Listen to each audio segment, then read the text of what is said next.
And ladies and gentlemen, welcome to Chaos Live. Myself, Monday Morning Racer Lee Craft. Next to me, the voice of the Chaos, David Rattan. And David, we found out that the number one man in Funny Car, period, John Force, is a Chaos fan. I was stunned, as everybody else was.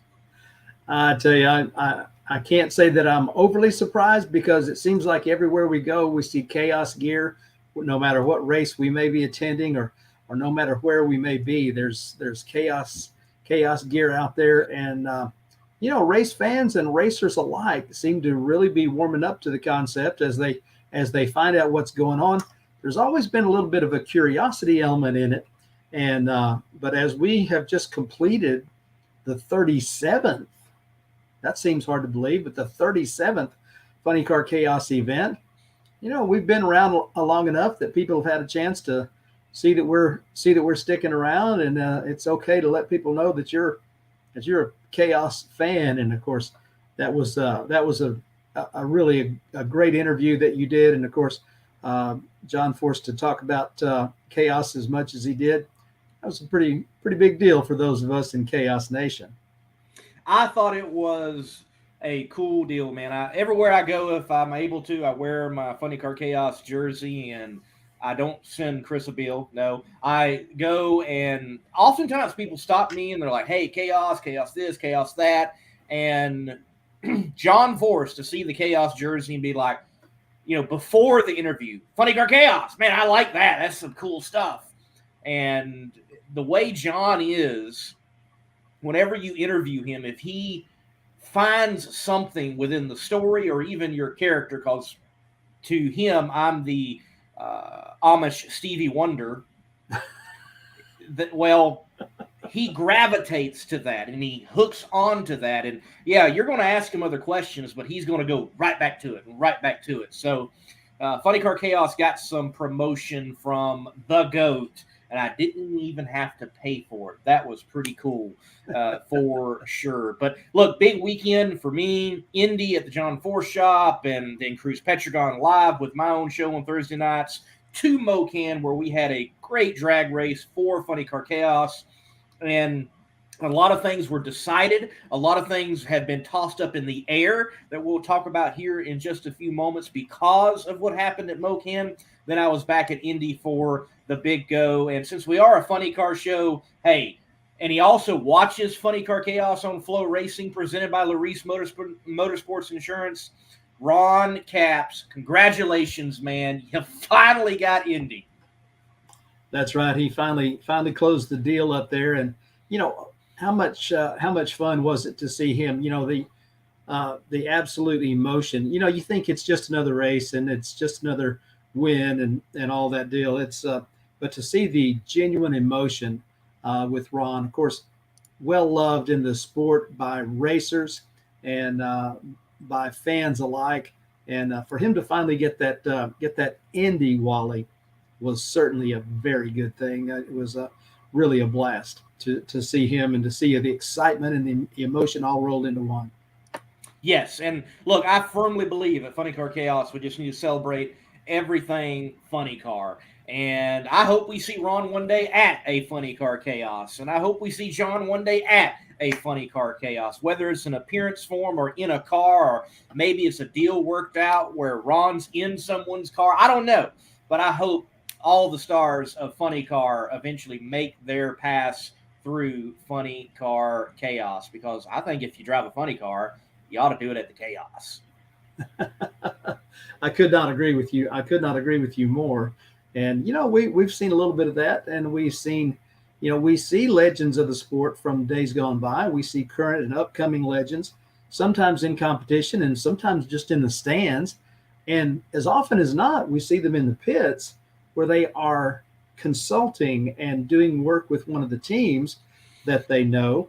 We may have alluded to this earlier. You get a guy like Billy Graham that hasn't been to a race in a long time, and he comes out, spends some time with the Nitro Clown team, and gets reacquainted with the world of drag racing, and finds out, oh yeah, there are people that are like, "You're Billy Graham? Oh my gosh, you were my hero when I was a kid." And there's just so much of that, as all things funny cars, ever since they were invented, ever since they came around, they have had a special brand of magic. And of course, that's part of the magic that we rely on when we bring the show to town, because you know what, you just can't be around the funny cars and experience the madness and the magic all at the same time, and not develop an affinity for our particular brand of motorsports, with Funny Car Chaos and with funny cars just in general.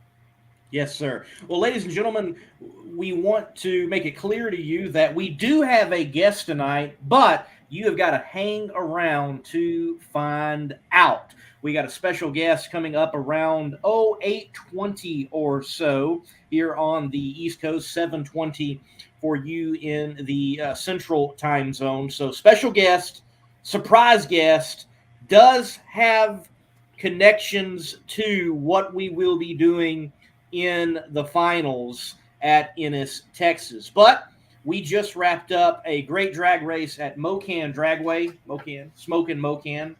David, excuse me, your top thoughts from Smokin' Mo-Kan with the funny car edition of Chaos on the grounds of that great track. Well, the first of my top thoughts from that particular event was, it's Mo-Kan, and we woke up on Friday morning. It was overcast and it was actually raining, and we're just so thankful that the good Lord likes funny car racing, because man, it cleared up shortly after noon, and by 2 o'clock, when it was or by the middle of the afternoon, when people were starting to come in, we had nothing but blue sky, and we wound up with perfect weather conditions for an outstanding drag race at Mo-Kan Dragway. And of course, the crowd was there not only Saturday, but they were there Friday night, and they were out there in force. And of course, one of the things we've talked about before is the appreciative crowd that comes to Mo-Kan Dragway. They are expressive. When somebody does a half track burnout or a full track burnout, as wound up being the case with some of our competitors, and they're very expressive and enthusiastic, and they provide plenty of encouragement for our teams to put on the show, and when they win, and even when they don't, they're very appreciative of all the efforts there. So Mo-Kan crowd was one. Another one was Kirk Williams closing the deal, and he is officially the Funny Car Chaos 2022 champion. Congratulations, Kirk. That's right, and that's been announced. It's not a secret. It's not like that championship hasn't been decided. But my word, we talk about this, and I talk about it at the races. The most points you can get at a Funny Car Chaos event, if you come and do everything, if you show up, if you make 3 qualifying runs, you qualify number 1 in any of the 3 or 4 fields, as we just had at 4 fields at Mo-Kan, then win 3 rounds of eliminations, you can get 63 points. That's the maximum. And we had not only Kirk Williams do that, but Tom Verchis also did that this particular weekend. And we just had to really, I was looking at the points, because I'd seen going in that it was possible but not likely that Kirk Williams and the 200 proof team would be able to clinch it at Mo-Kan, and but they did.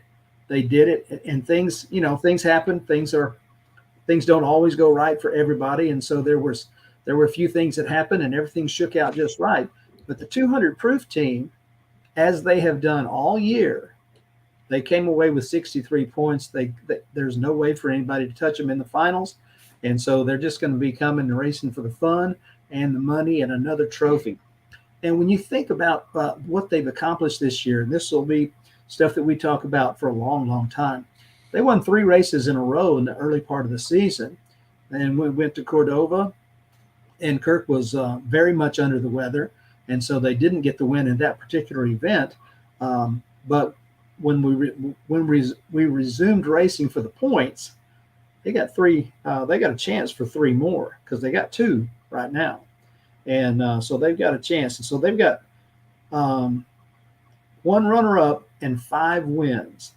and they could come away from this season, even better than that if everything goes their way down in Ennis. Now, it's not going to be a walk in the park. We've got 41 cars entered down there, and there's some plenty stout competitors, and so it's not over till it's over.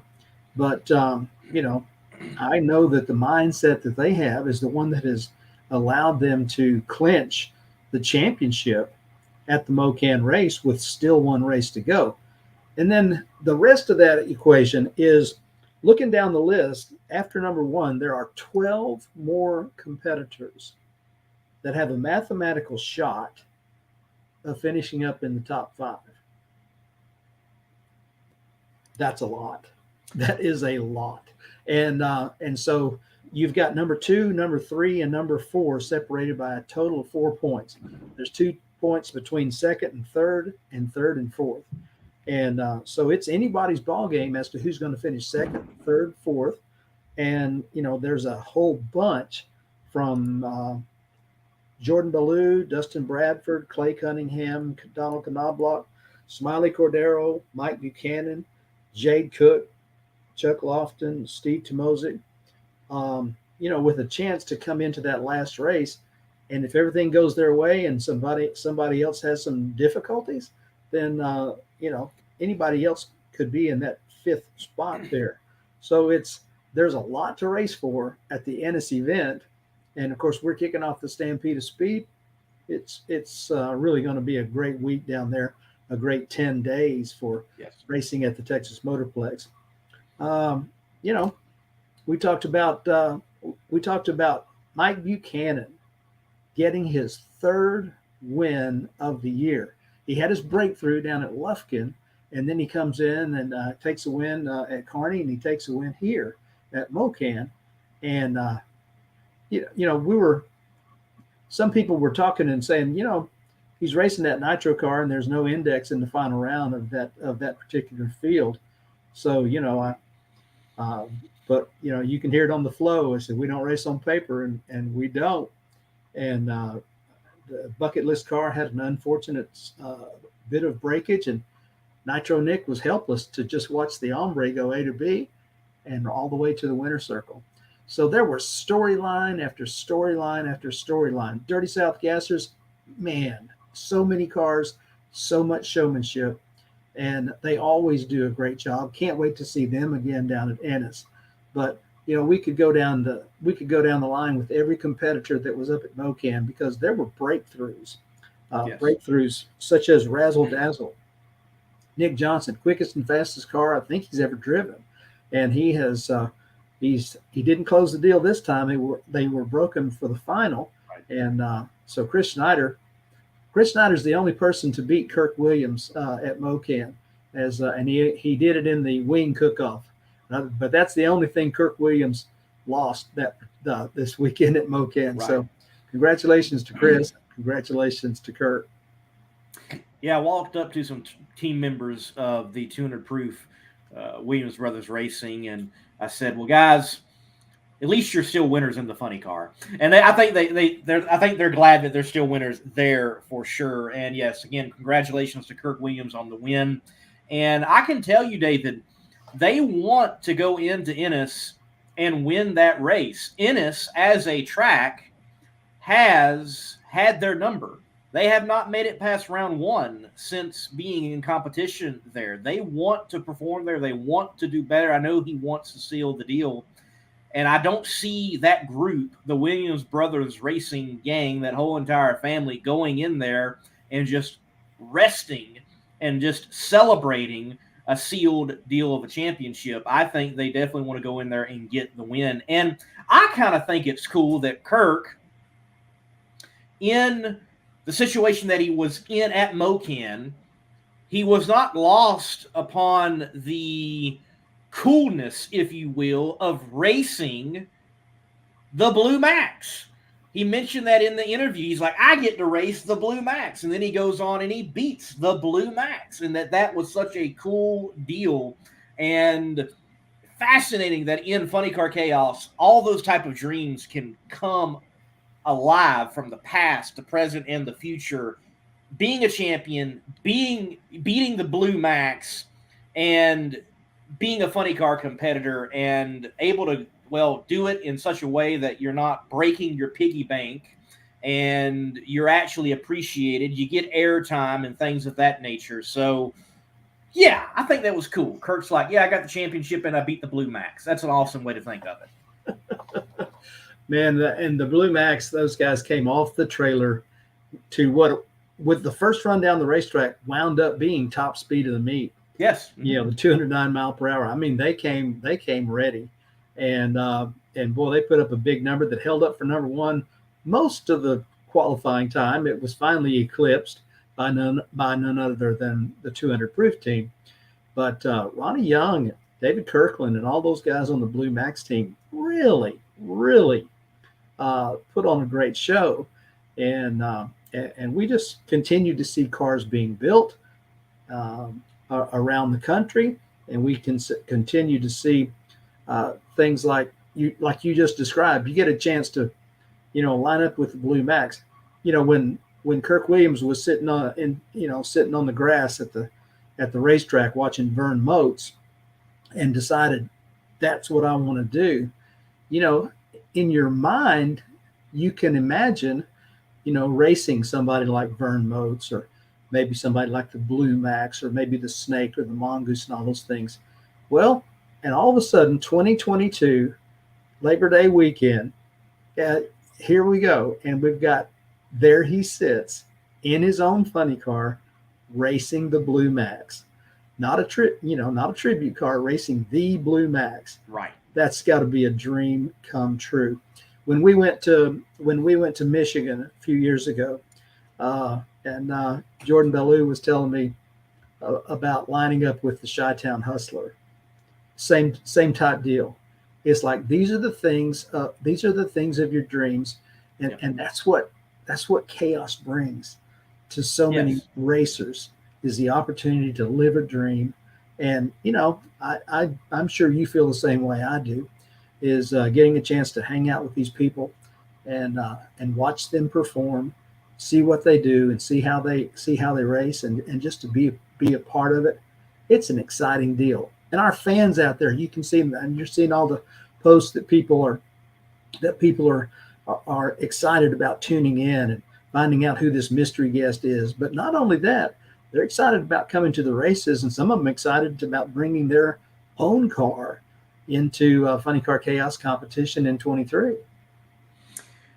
David, you're correct. I mean, so many people, they realize that what Chris and Tara Graves and others have done and created and crafted, it avails to living out dreams. You're living out a dream. I'm living out a dream. These funny car competitors are living out a dream. Someone like Mike Buchanan has got to stop being so modest and thought he'd never win a race, and now he's won 3. And you've got Kirk Williams racing the Blue Max. And those finals, what great representations of what chaos is. That nitro burner going up against Mike Buchanan, there's no way he should win, but there's a problem, and he goes and picks up the D-field win. That's chaos. You've got Kirk Williams in a methanol burner, modern style car going up against the Blue Max, nitro burner, nostalgia variety. You've got the quickest versus the fastest of the meet, and all of that coming together in the final round of the A field. I mean, that's just spectacular. You can only dream it up, and we get to live it, and we get to see it, and it happens right at CHAOS. So once again, as many of the competitors were in victory lane there at Mo-Kan, Chris, I know you're watching. Tara, I know you're watching. Thank you for the chaos. Amen to that. Amen to that. It's been great. We're going into race number 38 of the Funny Car Chaos franchise, coming up at our World Finals there in Ennis in a few weeks. And if you've ever considered going to a drag race, that's one that people will most definitely want to be at. It's one that they'll write books about. It's one that they will remember forever. It's one, the posters on the wall. We saw the presentation made to Fred Spell, who has done so much for the Funny Car Chaos series. The picture from Ennis with the 60 plus funny cars at the classic, and man, that's one of those things that will be on race fans' walls forever. And for those of us who live it, and we invite everybody watching to come live it with us, because you're welcome. It's an open door, and then the first rule is to have fun. We certainly do that. We certainly do. From wings to drag racing, we know how to have fun. And you mentioned earlier about the fan base at Mo-Kan. What a great fan base they are. This is how rabid of a fan base they are, if I may use that. There was a family. They saw me. They're like, "Hey, Monday Morning Racer, how you doing? Love your stuff." And I'm like, "Hey, cool." And I love chatting with people. I love talking with people. I'm not there just to cover the race. I love the fans too and their stories and why do you enjoy drag racing. And Mo-Kan has some great stories amongst the fans. And she loves her drag. This gal loved her drag strip so much. She's like, "Let me show you how much I love Mo-Kan." She turned around and she put her calf out and she's like, "Look at that tattoo." And it was this huge full calf tattoo of a tree and Mo-Kan Dragway and like first time ever visited tatted on her. That's the kind of fan at Smokin' Mo-Kan. I'm telling you what, the passion runs deep, and Mo-Kan doesn't have a monopoly on that, but they certainly are near the top as far as fans who love their drag racing and who support their track. And of course, they've got such a great group running that operation. We interviewed Carl Blanton on this particular show, and you get a sense of just how committed they are to excellence in motorsports entertainment out there. And there's so many things that can go wrong at a race, but when you're prepared for them, it just kind of it's a slight bump in the road, and that's what we've always experienced there at Mo-Kan, is that they're just about ready for anything. And the fan experience, the racer experience, it's just tip top. So, David, look, we're going to take a quick break and show the promo for the Texas event coming up to finish out the season, and we'll give our guest a little bit more time to get in, this special guest. So, folks, enjoy the promo. We come back, we'll talk about Texas, the championship finals, Ennis, and what we've all got to look forward to, and hopefully our guest comes in here soon.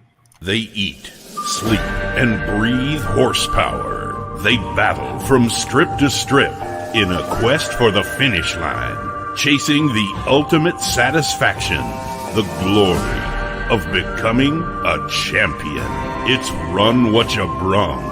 And it all comes down to this: the Funny Car Chaos and Outlaw Fuel Altered Championship Finals. Join us at the second annual Stampede of Speed, October 7th and 8th at the historic Texas Motorplex. Presented by Spell Paving, Wulff Pumps, Lone Star Forklift, Vertex Roofing, Performance Motor Coaches, Fat Tire Apparel, and the Red Line Shirt Club.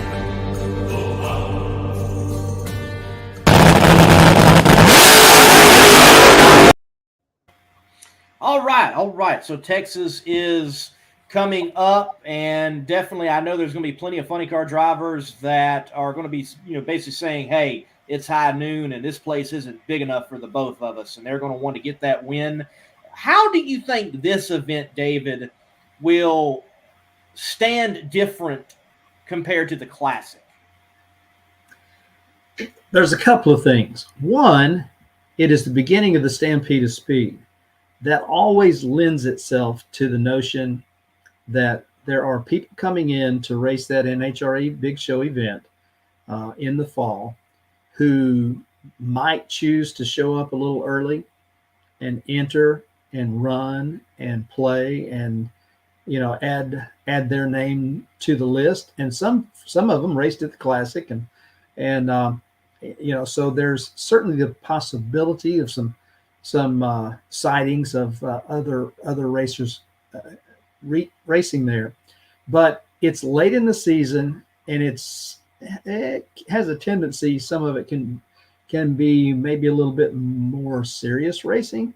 There's folks that come to have a great time, but with 41 cars entered, and we're qualifying 32. And we still have plenty of time for more entries to come in, but we're qualifying 32. So once again, you've got quite a few folks that aren't going to make the show. It's just a function of the numbers. And so, it's going to be a very, very big deal. Now, you go down that list of a dozen or so people that have an opportunity to finish in the money. They're going to want to make sure that they run all the qualifying runs. Sometimes in the early season race, they may or may not run all the qualifying runs. But you're going to see plenty of cars down the racetrack, and not only funny cars, but it's also Outlaw Fuel Altered Association Championship Finals as well. So you're going to get even more of these incredible high horsepower cars, and they're just like our funny car competitors. Some are on nitro, and some of them are on methanol. Some are supercharged, some are naturally aspirated and fuel injected. So you'll see even more racing action. That part will be similar, except we're down to the World Finals, and people are jockeying for spots as to where their name is going to be on the list for what was accomplished in the season 2022. So it's going to be plenty serious racing. Now, the fun factor is always there, but there are certain people that are going to move that competitive edge just a little bit higher than maybe the fun factor. And so the racing will be intense. The racing will be very, very good. And it's going to be much like the first one, except the first one, the whole year is out in front of us. It's like, if it goes great, great. And if it doesn't, we will make up for it next time. There is no next time. This is it. And where you finish is where you finish. And oh my word, I cannot believe how exciting it has been to see so many racers stepping up. And we talked about some of these powertrain combinations that we've seen this year.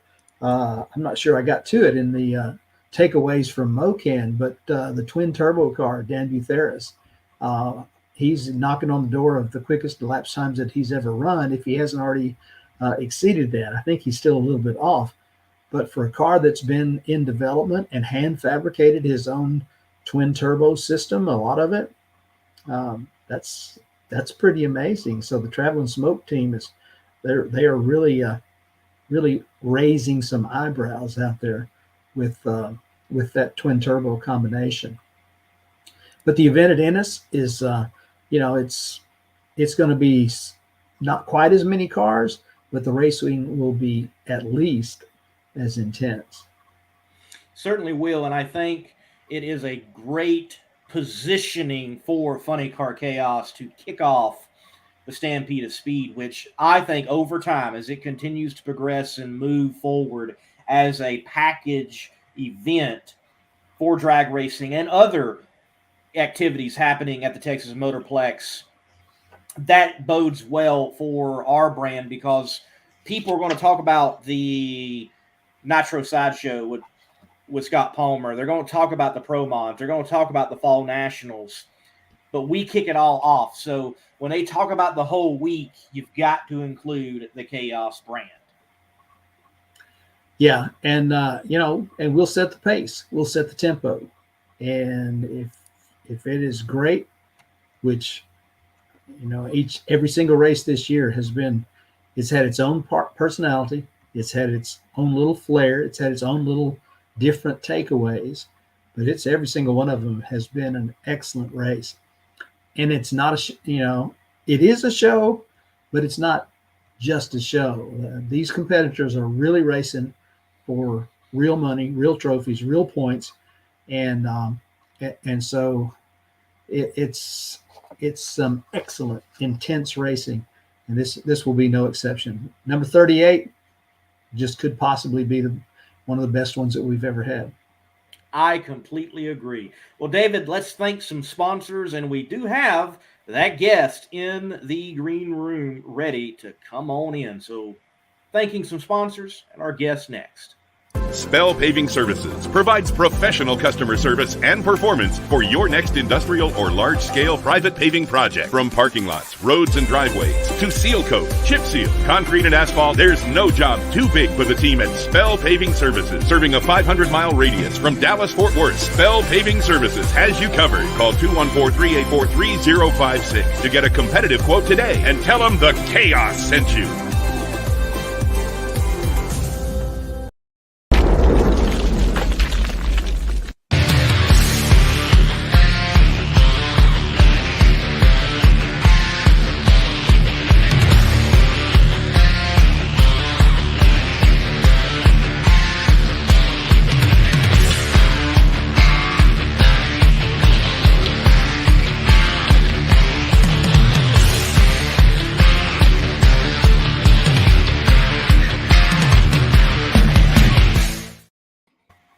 And presenting to you live our special guest, Mr. Corey McLenithan. Corey Mack, how's it going? I'm doing great. Just, a little bit different time here. So I was busting that ass trying to get downstairs and get on this thing. So all good though. I got the attention span of about 4 seconds and you guys know that. So, but, right. Hey, it's been warm out here in Corona. I can tell you that much. Well, Corey, look, we look behind you and we see that Top Fuel Dragster, and you're on Funny Car Chaos Live. Like, why? What's happening, man? What's going on? We had a few discussions, and I showed a lot of interest in the Chaos races, and it's kind of more my style, actually. And, so I asked around and figured out that we were able to make it, and so we'll be at Dallas, and I'm looking forward to that. It's, the first weekend right before the national event for NHRA as well. So I figured we'd come out with a funny car, and it's painted just like the Mac Attack. Greg Landwehr and Rick Akers own the car, and they've kind of just let me do my own thing to it here. And it's Glenn Mikers tunes it, and it's showing a lot of promise. So I'm really excited to bring it out there. I really am. Awesome. Well, man, we're very excited to see the car and you to join in on the fun that we have at Chaos. We were in looking back at your early days. One of your early cars was a funny car with a rather unusual body and powertrain. And, it's kind of like we've got turbo cars racing now.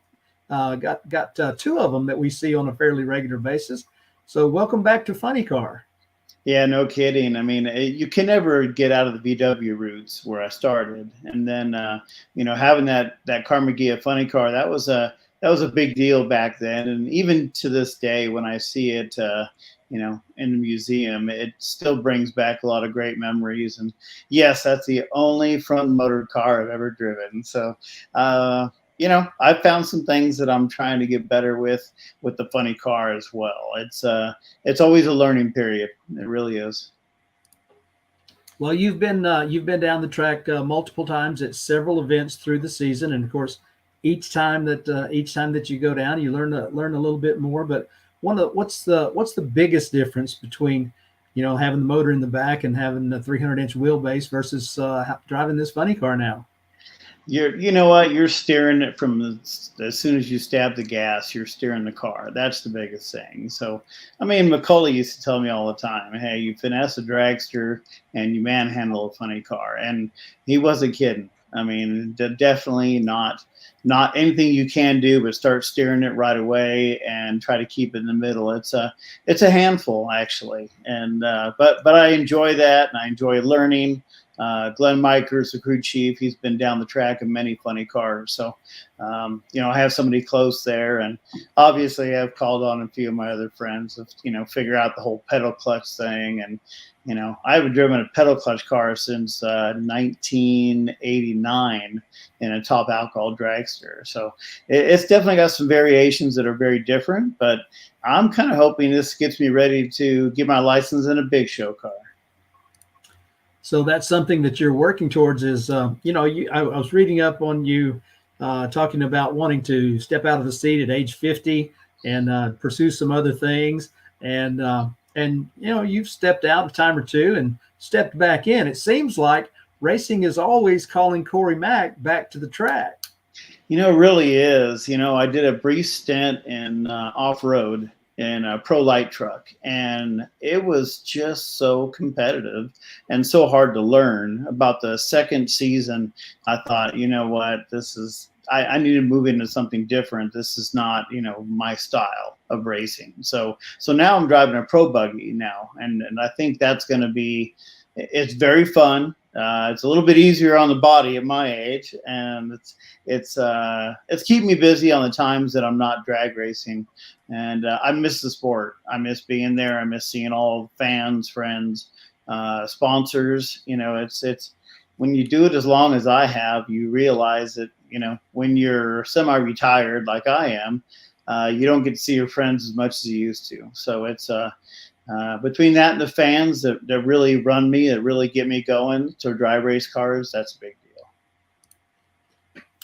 Very cool. Well, you've mentioned Glenn Micris, and of course, you have raced with some of the biggest names. Sometimes they were in the other lane, and sometimes they were tuning your car. Some of the biggest names in the sport, some of them who are still out there right now, tuning the various cars to championships and race win after race win. You've got quite the long list of associates that you've raced with through the years. Oh, definitely. I mean, and we start at the top. Mike Green. Mike Green he's killing it right now with Justin Ashley and doing a great job on that car. And he was one of my favorite crew chiefs. We really saw eye to eye. We understood each other. Lee Beard, Jimmy Prock. I mean, me and Jimmy are, buddies to this day, and I can always pick up the phone and call him if I need him. But, just through the years, Todd Okahara, and, it's just, God, I've been so blessed to have some really good people, really good crew chiefs. On the McDonald's car, look at Dickie Venables. He just worked on the McDonald's car, and he's gone on to do awesome things with Matt Hagan over there with Tony Stewart now. So, it's a long list. I've driven for a lot of people, and I really enjoyed that. Daryl Gwen, another one. Their family treated me like I was one of their own. And, that's when you're a driver and you're hopping car to car, that's a good feeling to have, and you want to drive just that much better for them. Now, when you stepped out of Top Alcohol into Top Fuel, your first Top Fuel dragster, did you acquire that from the Gwynn family? Yes, sir. We had made a deal with Jerry and Daryl that when it came back over at the end of the year, we would acquire the car, and they would help me get my license. And obviously, the devastating wreck with Daryl, that changed things quite a bit. And we were still able to do exactly like they said. But, they definitely came first. And Daryl being one of my kind of heroes growing up watching racing, he was the younger guy. He was out there beating up with the best of them. And, that's what I wanted to do. And luckily, I did get that chance to do that. But, in my younger days. But as of right now, yeah, Daryl and I are still good friends. That was a great way to start, for us anyways, as a family, because I learned very quickly after tuning the alcohol dragster that the nitro car was basically the complete opposite. So whatever I did to it didn't work. And that's pretty much when we started looking for, a real crew chief or some real help with the car. And, Ralph Gore back then, and we were really good friends with him, and bless his soul, great guy. And we just had some good people around that had been around nitro pretty much all their lives. So we fed off of that as long as we could. And then finally got Jimmy Prock, and that was that was a time I'll never forget. That was just a dinner at Brainerd, and he told me what he wanted. I told him what I wanted, and it was on since that day. Yeah, certainly had some extremely good results from that relationship, and that dinner paid very, very well over the years. Yes, sir. So, well, this is not racing related, but I see that your daughter has graduated from vet school. And I know that you are an animal lover, and I think you will find when you come to the CHAOS group that you're gonna find a lot of people of like mind. When you see the motivation team, Chuck and Angie Lofton, they are very much in the same camp, and most of us are. I have a rescue, and you'll find a whole lot of people that share your love for man's best friend and other animals. So we think that you'll feel right at home with that.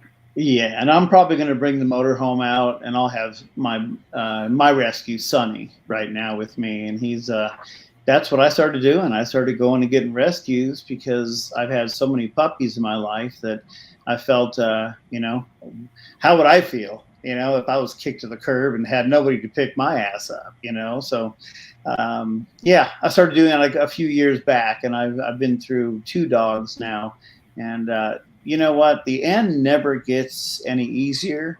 But when you bring them home and they're skinny and they're malnourished, and next thing you know, they're gaining 20 pounds and they're running around the house and they own the place.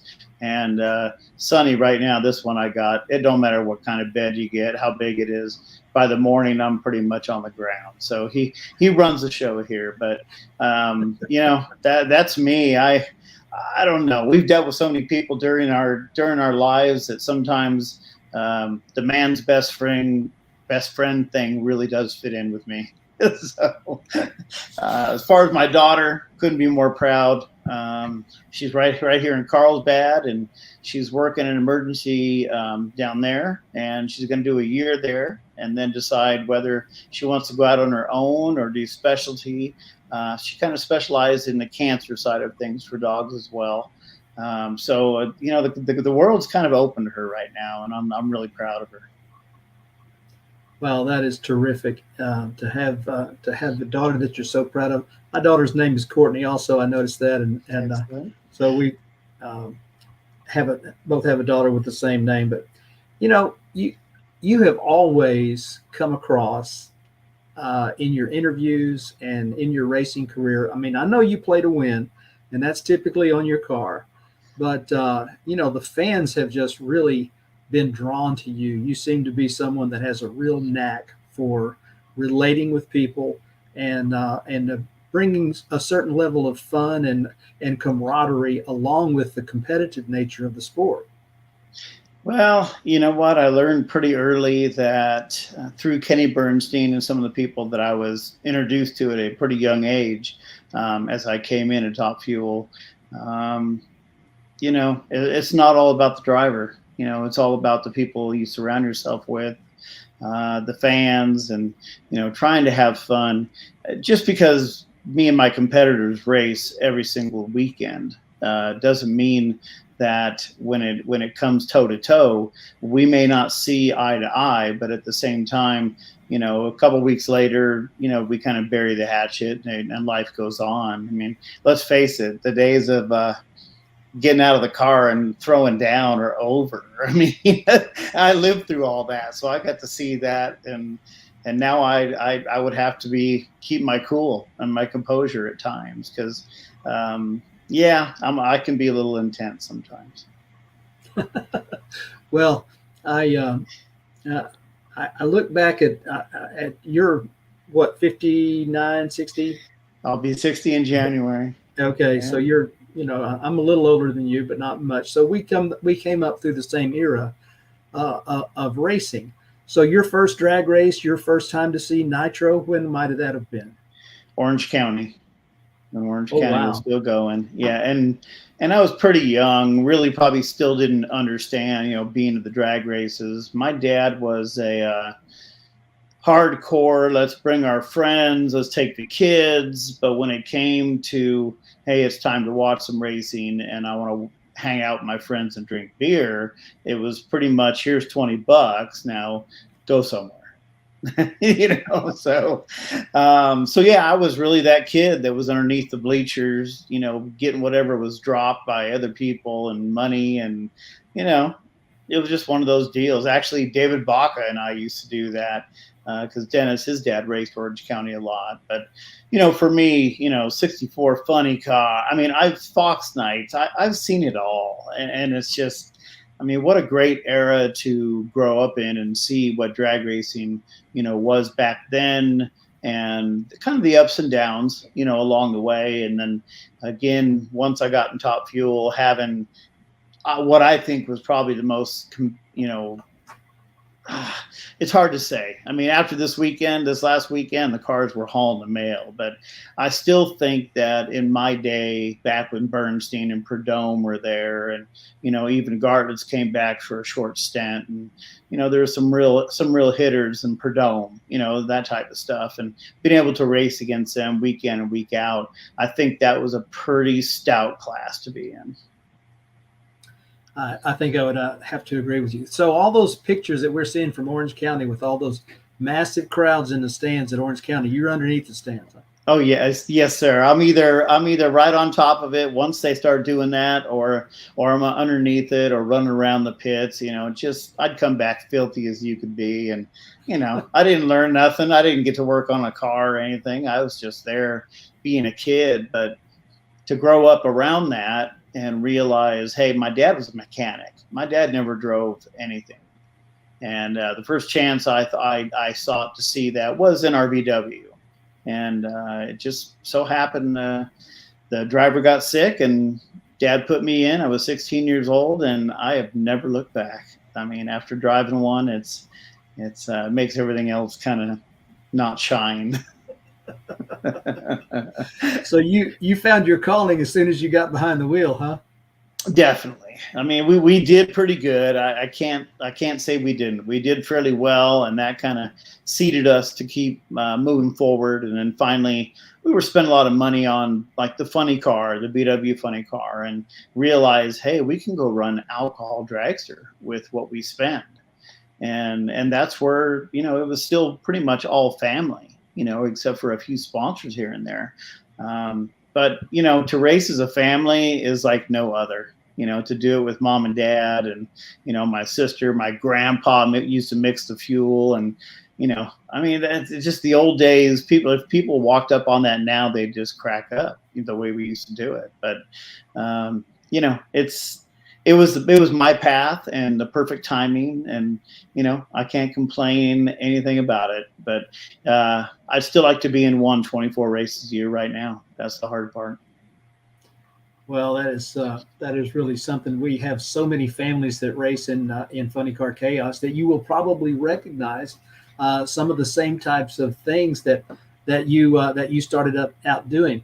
At our last race here at Mo-Kan, we have a family that comes to us out of North Carolina, the Naves family, and Bill wound up in a runner-up spot in his Shooting Star Mustang, and that was there we go. Bill Naves' Funny Car is More Fun, and he and his son out there. The ladies had to stay home this particular trip. They usually make the trip with them, but anybody can run, anybody can win, and we have that happen all the time.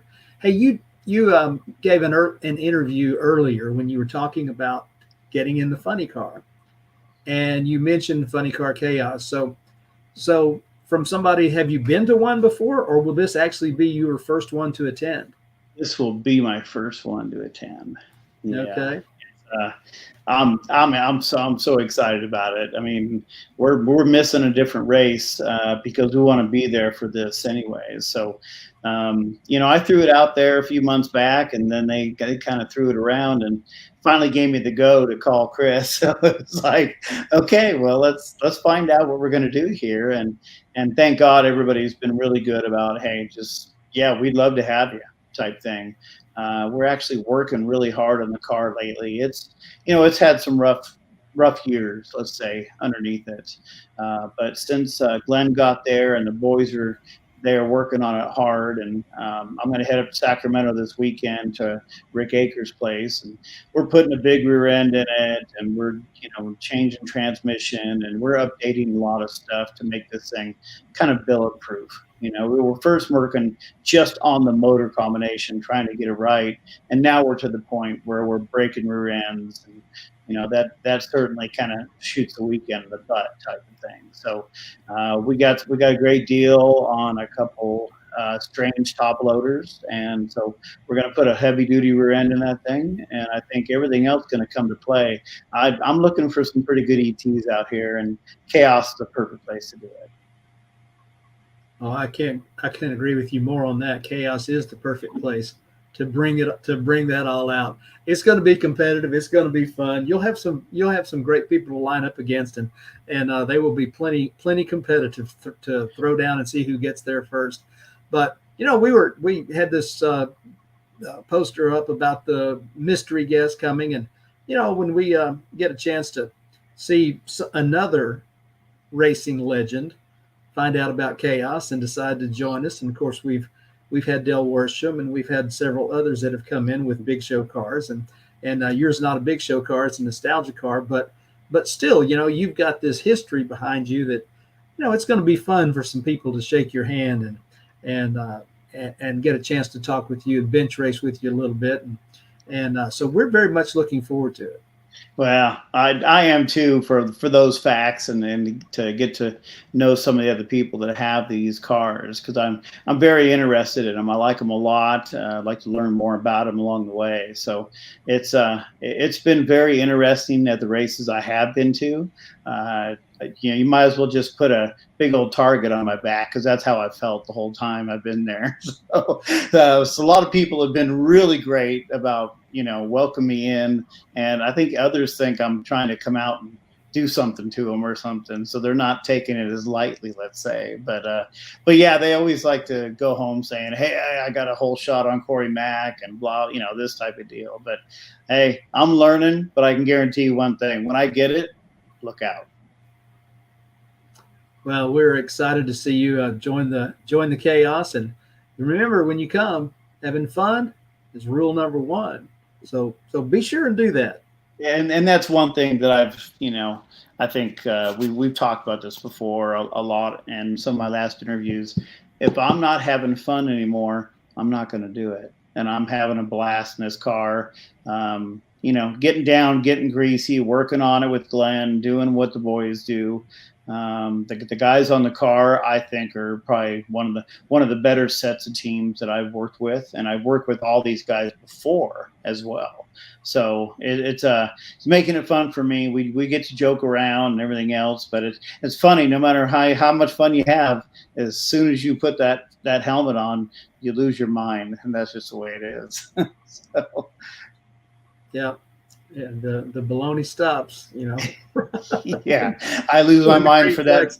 Yeah, those couple of minutes, it's like, man, here's a different guy altogether. And at the other end, take it off. But I am certainly here to have fun. I am not. There's no chip on my shoulder, no nothing. I am having fun, and I keep telling Rick Akers and Greg Landwehr, the owners of the car, I said, this is why I picked this deal. I had a couple choices, and I picked this deal because it's a lot of hard work, but I see it paying off already, and I could drive a funny car. I never had a big ass motor in front of me. I love it. Well, if it leads to a ride in the big show, and you could become one of those people that's won like Kenny Bernstein and Top Fuel and Funny Car, that's a short list.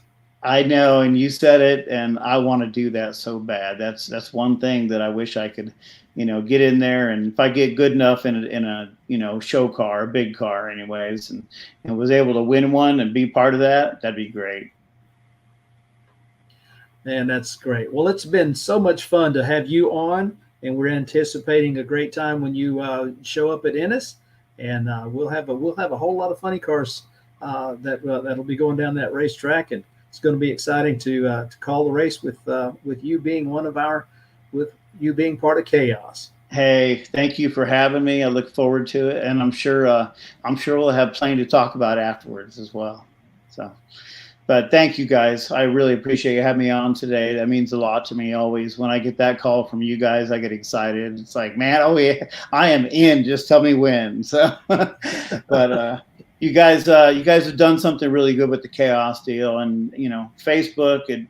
I do a lot of Facebook, and I get to read about everybody that's been there and what's going on and what happened at the last race. And you guys, the way you cover it, on Instagram and everything else, and the YouTube channel. I mean, it really does help. And so guys like me that aren't complete computer gurus can find it pretty easy and watch it. So I appreciate that. All right. Well, we're glad you guys are tuning in, and we appreciate it, and we look forward to having you at Ennis. Thank you very much for being on the show with us tonight. Yes, sir. You guys take care.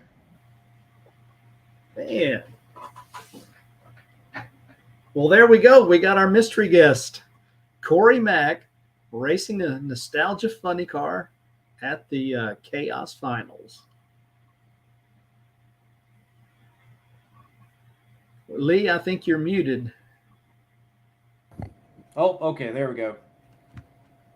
So, yeah, it's going to be cool to see Corey there and experience his first CHAOS race. And always good to see some of these big names in the sport come through, whether it's an appearance, even better when they're actually driving and partake in the CHAOS. And, you know, as you were talking with Corey, man, the drivers, they love competing against these guys. When Dale Worsham was there, they're like, man, I get to run in the same lane, you know, near the same lane as Dale Worsham.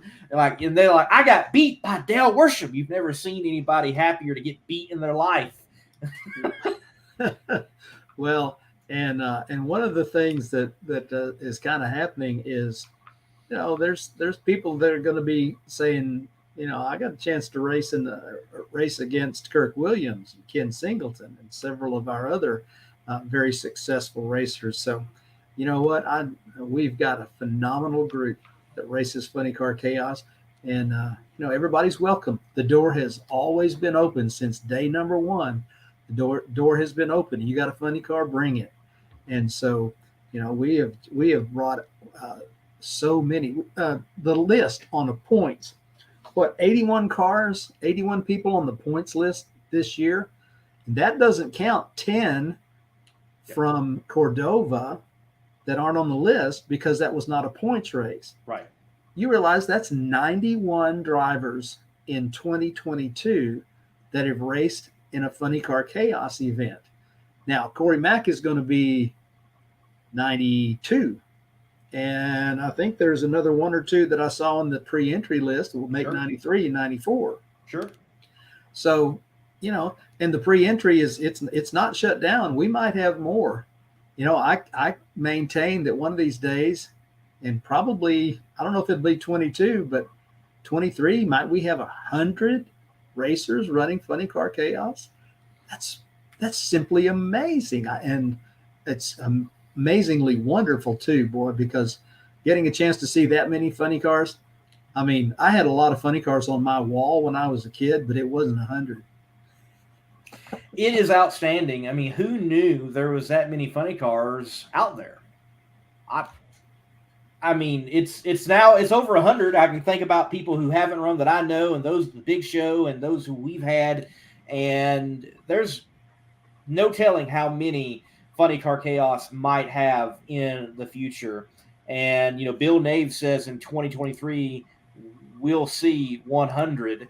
And in saying that, and like you said, hey, people saying I raced a Ken Singleton, I raced a Kirk Williams, I raced a Ronnie Young. The cars that are at CHAOS, they're no slouches, many of them. I mean, you have people that run at CHAOS that they can hold up Wallies. They can hold up regional championship trophies. And they've just decided we're going to run here instead of there, wherever there is, because we like the CHAOS. Well, and the CHAOS likes them. The CHAOS really loves these competitors that come out, you know, that they can race anywhere they want to. And the fact that they would race with us, you know, and bring their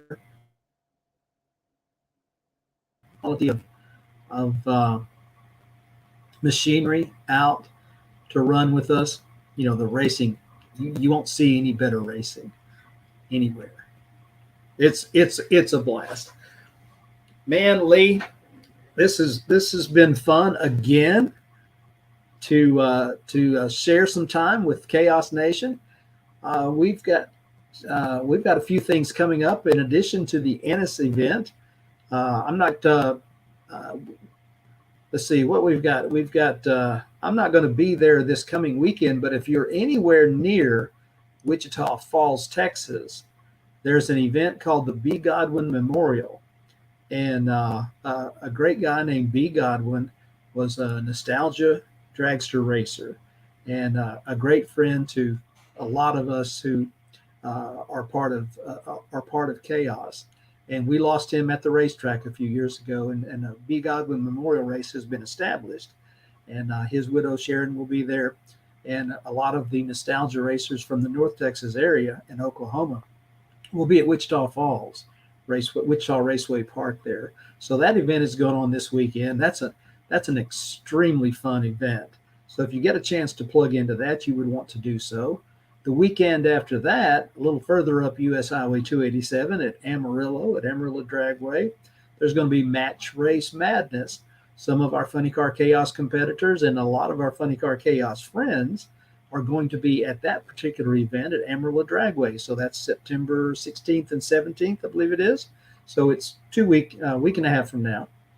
And then we will be working our way towards the championship finals down at Ennis as we kick off the Stampede of Speed. Where are you headed to, Lee? Well, I was going to attend another group of racers that I thoroughly love being around. That is the Southeast Gassers Association. They were going to have an event at Savannah Motorsports Park, but you can only imagine in southern Georgia near the coast that having 2 weeks of rain and then scheduled rain for this weekend is a recipe for swampiness. So they have already decided to forego in the attempt and cancel the event. So I will either stay home, work on some content, got plenty of that to work on, or find some local dirt track to go film. I do film other motorsports on my Monday Morning Racer platform. So might be at my local dirt track filming some late model and Thunder Bomber action. Man, that sounds like fun. I used to go out for some of that myself.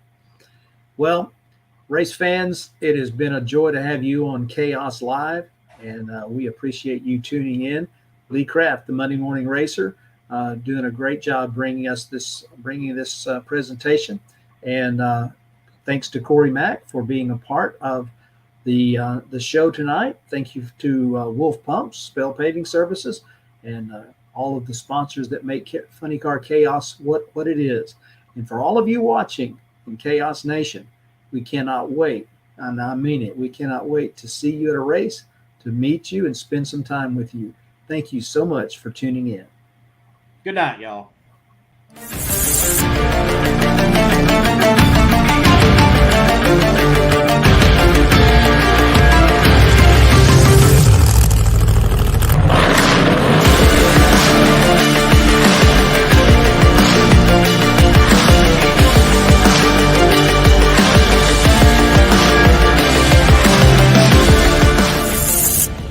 They eat, sleep, and breathe horsepower. They battle from strip to strip in a quest for the finish line, chasing the ultimate satisfaction, the glory of becoming a champion.